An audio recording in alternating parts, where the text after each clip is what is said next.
El coronavirus favorece la pandemia de la corrupción en el mundo. Repartos irregulares de ayudas, compras sobrevaloradas, falta de transparencia en adjudicaciones. Estos son algunos de los casos vinculados a la emergencia sanitaria. Prácticas ilegales para las que aún no se ha encontrado una vacuna efectiva. Y lo que es más preocupante, en algunos países la pandemia está siendo utilizada para recortar los derechos democráticos.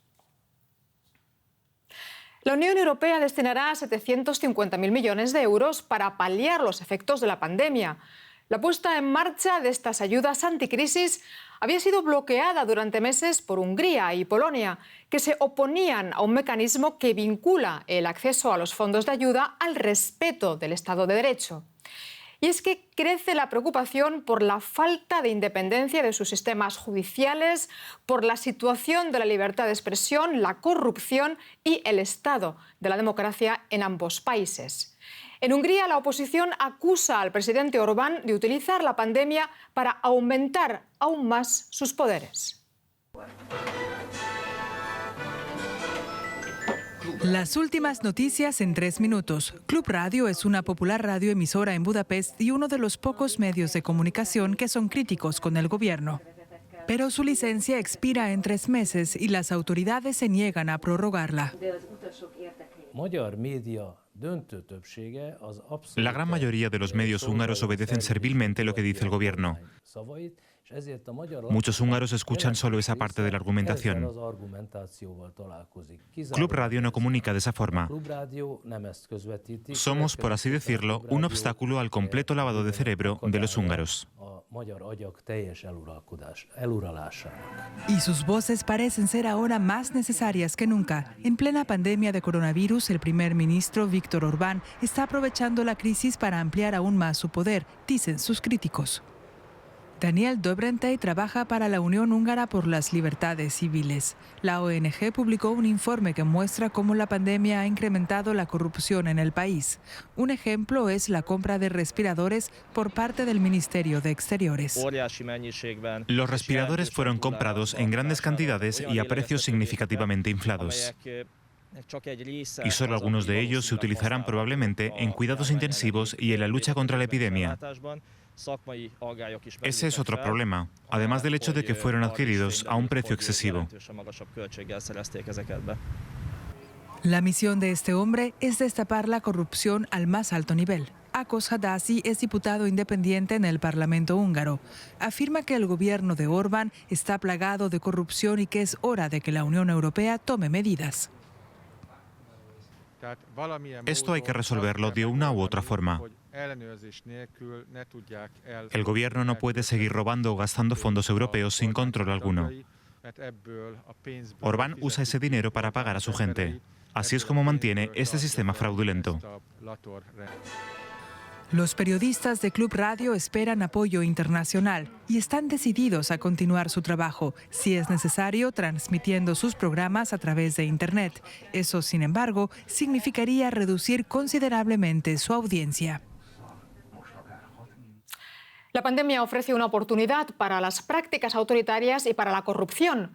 Irregularidades como los sobreprecios en la compra de material sanitario, desvío de fondos y ayudas o la ocultación de gastos se han disparado en muchos países. En el Día Internacional contra la Corrupción, el secretario general de la ONU, Antonio Guterres, alertó el miércoles de un aumento de los negocios ilícitos. La supervisión de las finanzas públicas, dijo, pueden ser más débiles en tiempos de crisis. Según Guterres, tampoco el desarrollo de vacunas y tratamientos estaría exento del riesgo de soborno y lucro.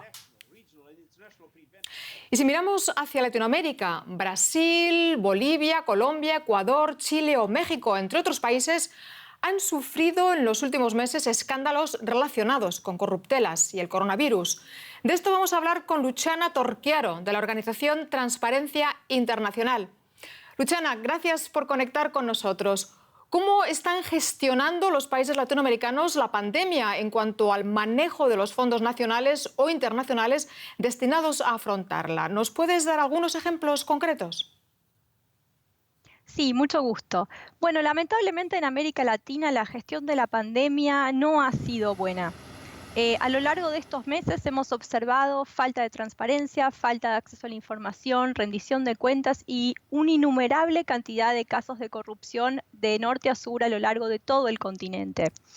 En algunos países, como es el caso de Colombia, estas irregularidades han estado acompañadas por una alarmante concentración en el Poder Ejecutivo y un debilitamiento muy grande de los órganos de control.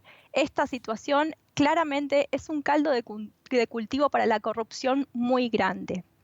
Me gustaría poder decirles que hay algún país en América Latina que ha gestionado la pandemia bien, pero no hay ninguno, lamentablemente. Incluso países como Chile, que se destacan por su lucha contra la corrupción, en la pandemia hemos visto que el país todavía necesita aplicar mecanismos para prevenir la corrupción, como por ejemplo modernizar su sistema de compras y contrataciones y proveer a la ciudadanía de mecanismos eficientes y seguros para denunciar corrupción.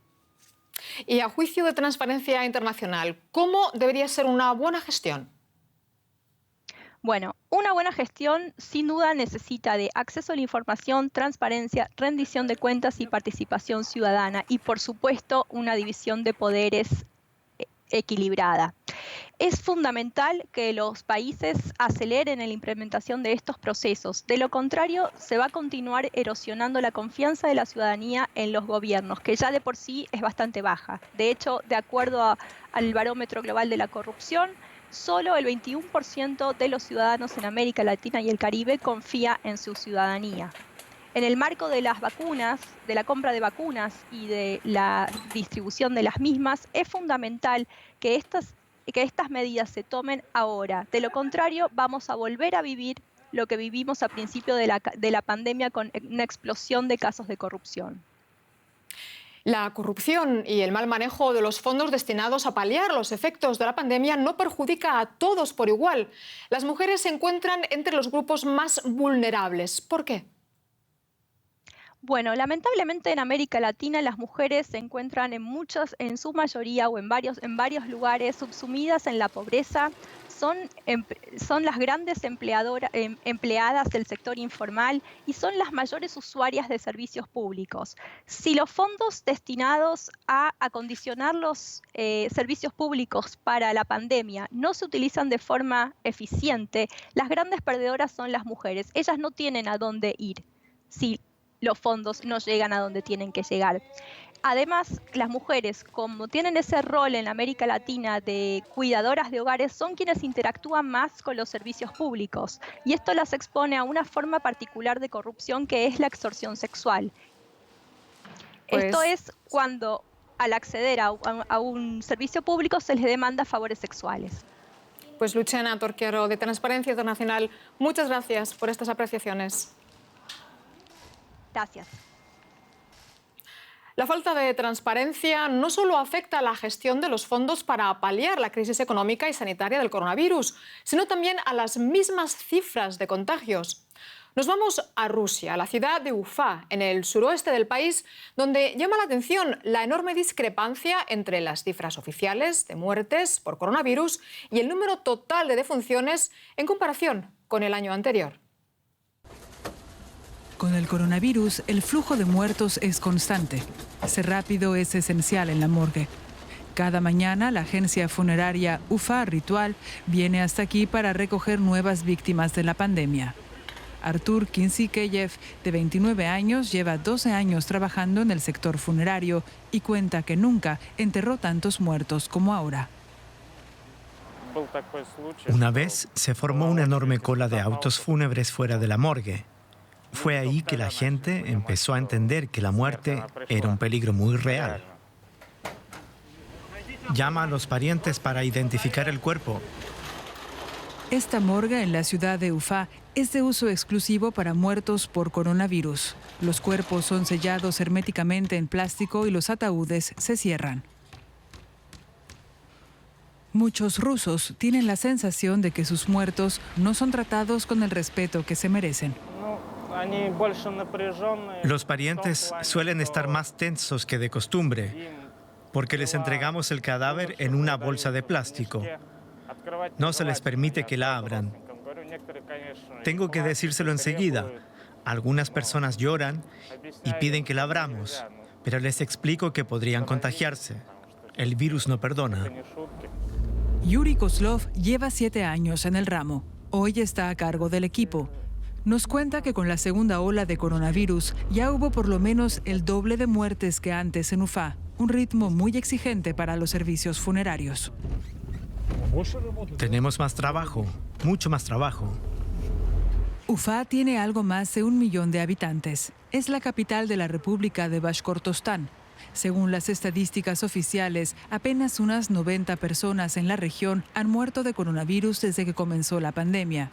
Pero las cifras oficiales también demuestran que en ese periodo murieron unas 4.000 personas más que el año pasado. Los contagios aumentan en toda Rusia. Las autoridades insisten en que la situación está bajo control. Pero las agencias funerarias contradicen al gobierno. Hoy, Yuri Kozlov se encarga de una mujer de 92 años que no murió por coronavirus. Sus parientes pueden darle el último adiós con el ataúd abierto, según la tradición rusa. Normalmente los funerales son todo un evento familiar en Rusia, algo que la pandemia modificó. La gente tiene miedo y ya no asiste a ellos. Hasta ahora, ni Yuri ni ninguno de sus colegas se contagió de COVID. En Rusia decimos que si te atropella un tranvía y no es tu hora, no morirás. El destino es el destino. Si el coronavirus no es mi destino, no me alcanzará. Para el día siguiente ya hay otros 4 funerales programados. Artur y sus colegas apenas tienen tiempo para preocuparse de su propia salud. Están demasiado ocupados. Y hasta aquí nuestro especial coronavirus. Gracias por acompañarnos. Ya saben que pueden seguir estas y otras noticias por nuestra página web y redes sociales. Cuídense mucho y hasta pronto.